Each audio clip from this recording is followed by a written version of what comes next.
Granada. This is the city that witnessed the start of my new life at the service of the sick and needy. For the past 500 years, that service has inspired the work of the biggest hospital order in the world, the one that bears my name, St. John of God.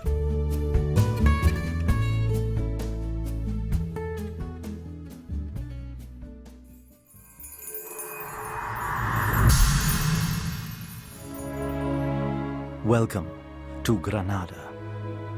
No one welcomed me when I first came here. I arrived after years of wandering that began when I was 8 years old. It was then, unbeknown to my parents, that I left Montemor o Novo in Portugal to follow a stranger who'd fascinated me with his tales of adventure. Being born at the end of the 15th century, only 2 years after the discovery of the New World, meant that since childhood I was swept away by the thrill and challenge of adventure. I traveled right across Europe, as far as Africa. I fought wars against the French and the Turks. I plied various different trades. I reached Granada in 1538. My first impression of the city was that it was rough, unsettling, and fraught with danger. Its streets were full of mercenaries, adventurers, beggars, prostitutes, and thieves.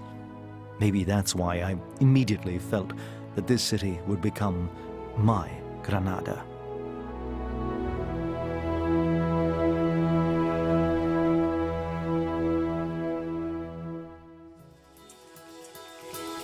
I'd like to use this tour to share with you my own passion for my mission.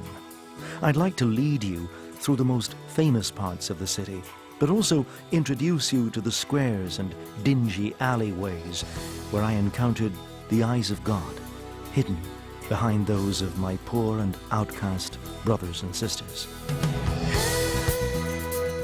I'd like to start right here, from the Basilica of St. John of God.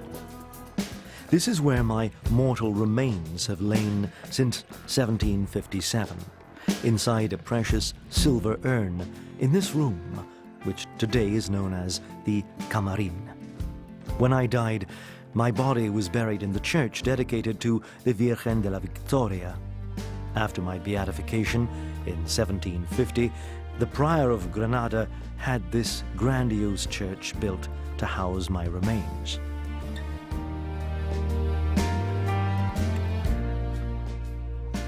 Next door is the San Rafael Hospital, where still today my brothers and co-workers continue the work I began, caring for the sick, the aged, the homeless, and children with learning difficulties. Let's begin our tour. We follow the Calle Avenida, which brings us to the Plaza del Triunfo.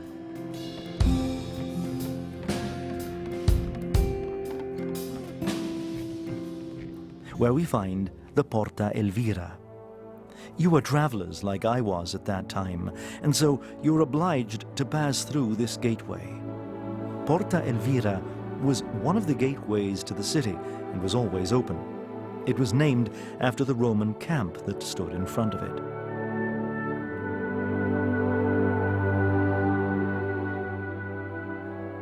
In my time, the Elvira was one of the main streets in Granada, and because it was so wide, vending stalls with fruit and meat and books stood on either side. That's why this spot is so dear to me, because this is where I came for the first time to sell my goods.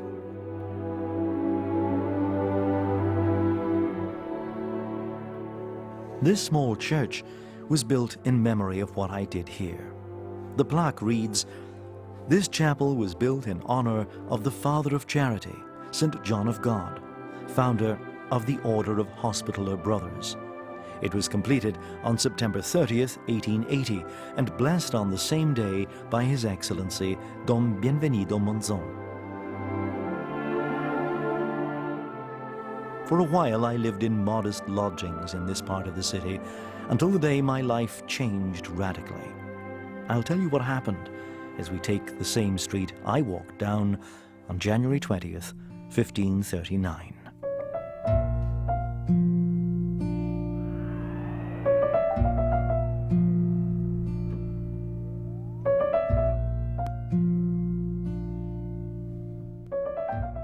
This is one of the most important squares in Granada. It's called Plaza Nueva. It was right here that something greater than myself forced me to open my eyes and transformed me from a man without love into a servant of God. Everything that happened was the result of the deep and penetrating words of the famous preacher John of Avila. He'd drawn a big crowd that day. Like everyone else, I tried to find a good position as close to the pulpit as possible. I listened with shock and amazement. His words would echo forever in my mind. What would have happened if Christ had not come down to earth? Who would have gone out of his way to heal the sick, restore sight to the blind, and life to those who died? There are many who are blind, lame, sick, and abandoned. What would they have done if they couldn't turn to God for healing? As you know, that homily had a strong impact on me. At last I understood my true vocation. I had to free myself of the things of this world and do penance for the sins I'd committed.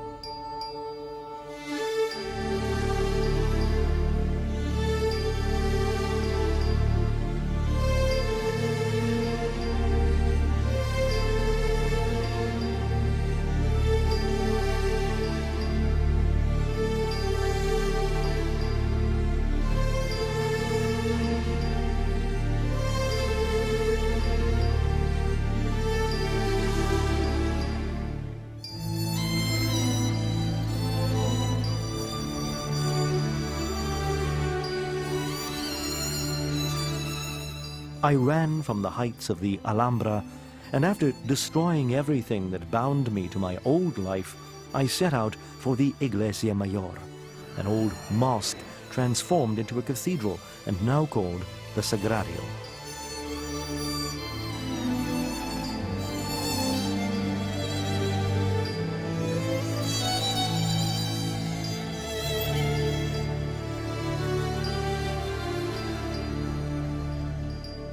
That same day, and for many years to come, I prayed before this very human image of Christ crucified.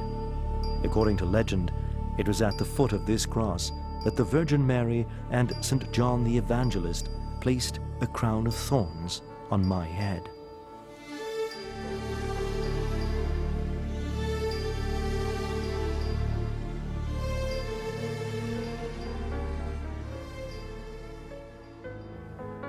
Now I'll show you where I had my first conversation with John of Avila, when he promised me that from then on he would be my spiritual guide. He was a guest of Archbishop Don Gaspar de Avalos in his diocesan residence, which was part of the group of buildings on the south side of Plaza Alonso Cano. If you stand on the steps of the Sagrario and look towards these buildings, you'll see a small street called Calle Libreros.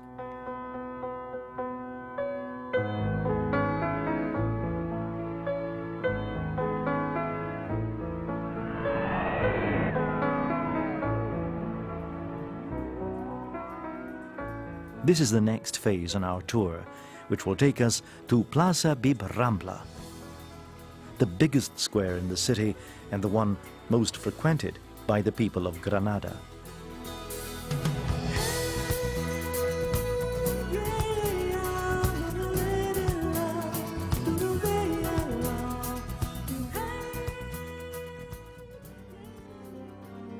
I came here often to expiate my sins.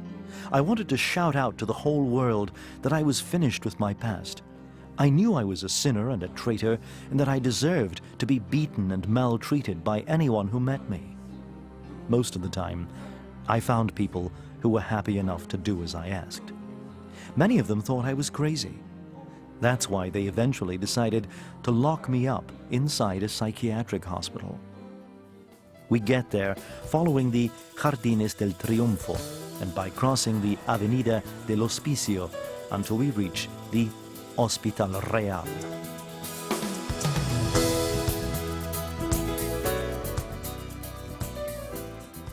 It was built in 1504 by the Catholic monarchs, Ferdinand and Isabella, who first won over the city from the Moors and then built Christian institutions everywhere in order to crush the Arab influence definitively. The hospital could hold up to 150 people and gave precedence to war veterans.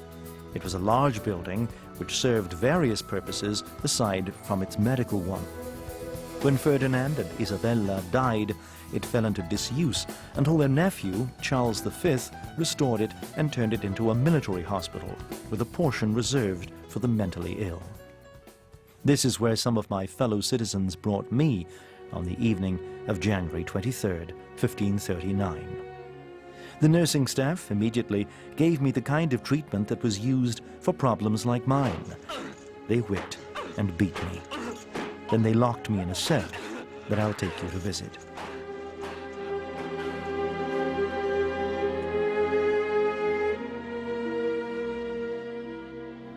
The door is made out of thick planks of wood. Inside are several bibliographies of mine in different languages. Note the inscription over the door. In this cell was imprisoned and beaten St. John of God, the vendor of books who let himself go crazy for God. Fortunately, all this is only a distant memory, insofar as the building presently houses a study center of the University of Granada. On May 16th of the same year, I left the hospital and went first to Baeza and then to Guadalupe. After that sad interlude, I was finally able to breathe the free air of Granada.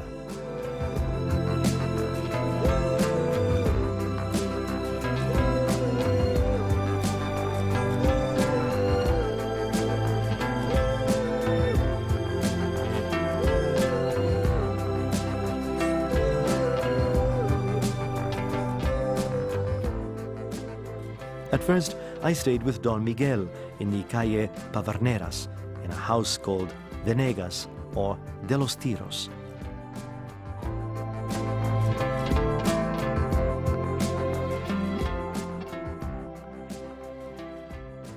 As soon as I understood that my benefactor was a generous man, I brought in the poor I took care of in the streets.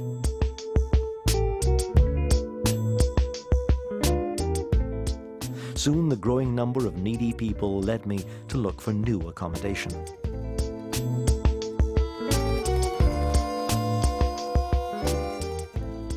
Come this way. We're going down the Gran Via de Colón as far as the Calle San Agustin, keeping to the right-hand side.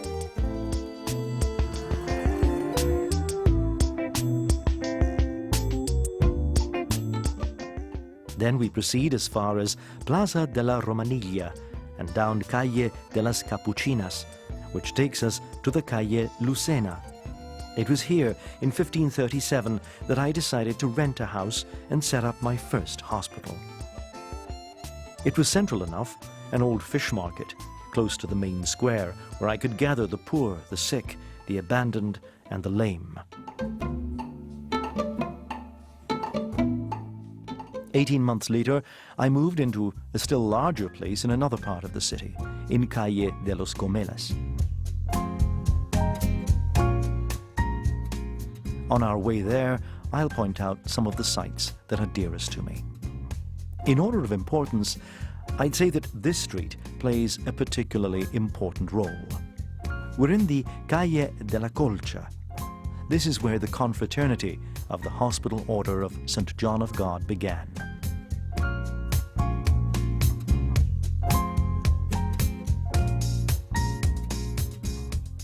It so happened that a certain Antonio Martin asked the Chancellery to execute a man by the name of Pedro Velasco, whom he accused of murdering his brother. Many of the townspeople tried to dissuade him, in vain. I myself tried to convince him to forgive the man in memory of Christ's passion. Moved by my words, Antonio withdrew the accusation against Pedro, and to my surprise, they both came to live with me and worked at the hospital, calling themselves the Brothers of John of God. Come with me.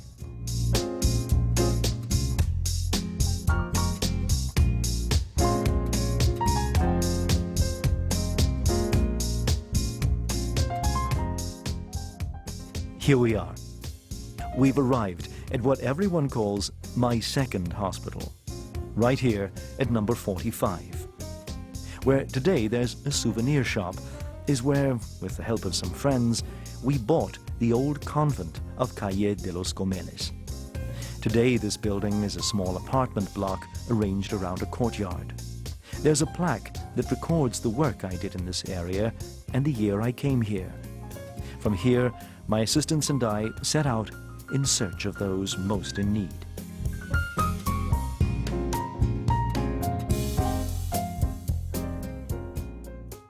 Another important place for me was the Casa de los Pisa.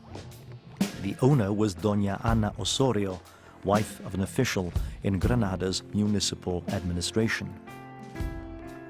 In 1927, this house became the property of the Hospital Order of St. John of God. As you can see, today it's a museum where you can visit the room from which I went home to God. It's marked by these words: "This place is holy."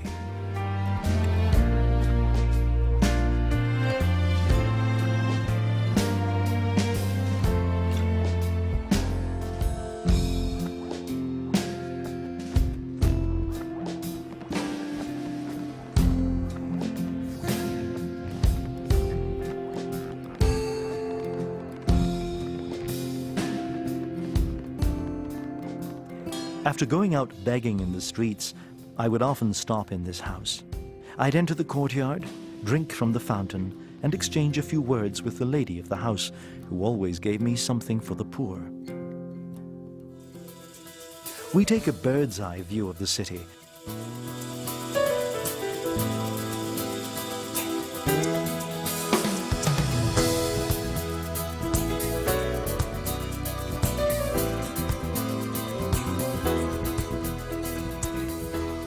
As we make our way to Plaza Mariana, every Friday I'd come and talk to the prostitutes who lived in this part of the city.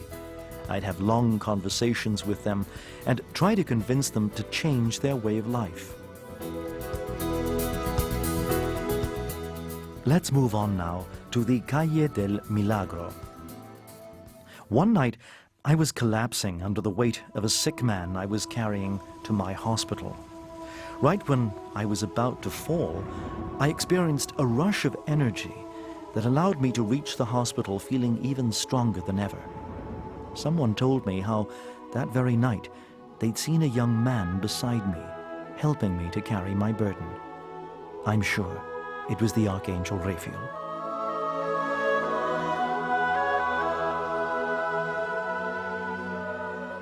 Another miraculous event took place later on. It was back at the Hospital Real, and it was the night of July 3rd, 1549. A fire began unexpectedly and went out of control.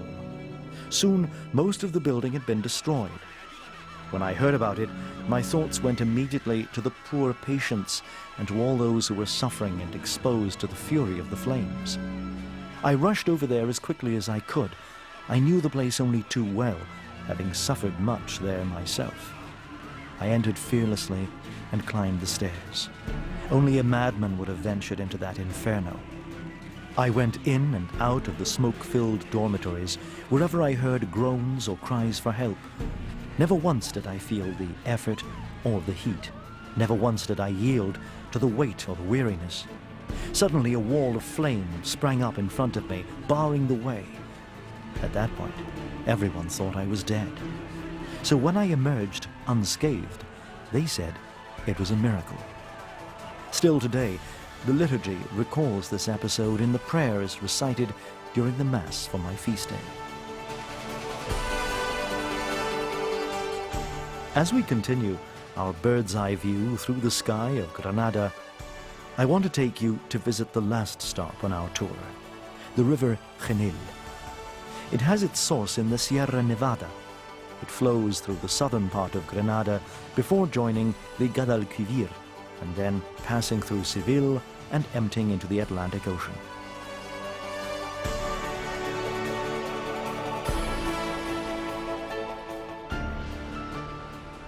In early 1550, I was already very ill, but I visited this river, which is in flood and was depositing wood onto the riverbank. For me, it was like a gift from heaven. I took my friends along with me. One of them fell into the river. I jumped in after him, but couldn't manage to save him. My sorrow over this tragic loss, coupled with the ice-cold water, further affected my health. The constant traveling, the hard work and lack of proper food also contributed to making me weaker and weaker.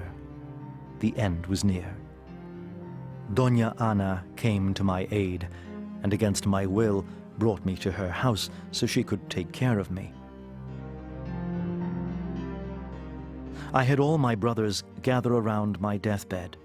I told them to be patient and to live in harmony with each other, and to Archbishop Guerrero and Antonio Martin I left my most precious possession, my poor people. I realized that my time had come to leave this earth. I got up from the bed, took the crucifix, and said my last words. Jesus, Jesus, into your hands I commend my spirit. Thus speaking, I entrusted my soul to the hands of my divine Master, dying as I'd always lived, at the feet of God, in adoration and contemplation. The date was March 8th, 1550.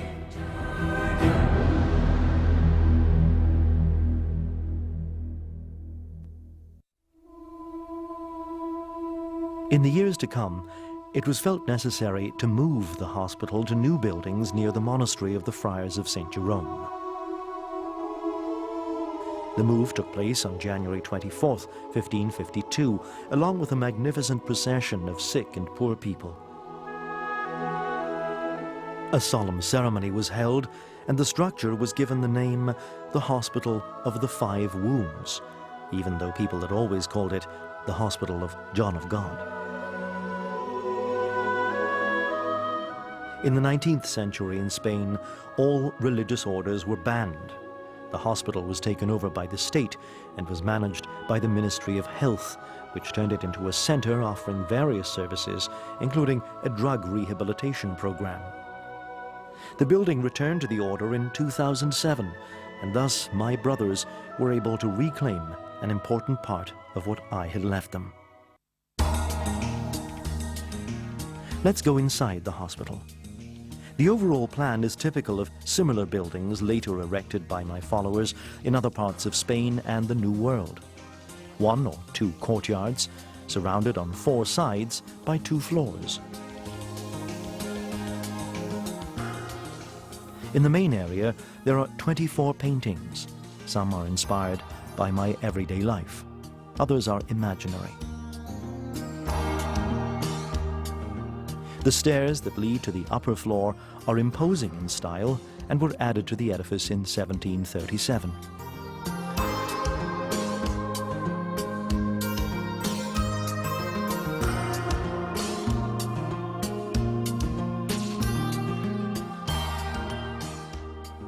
The 2 rooms of the hospital museum were originally the chapter room and the oratory of Padre Ortega. On exhibit is the portable altar the Catholic monarchs took with them into the field. There's also a very valuable wooden crucifix and 2 movable confessionals that belonged to Ferdinand and Isabella.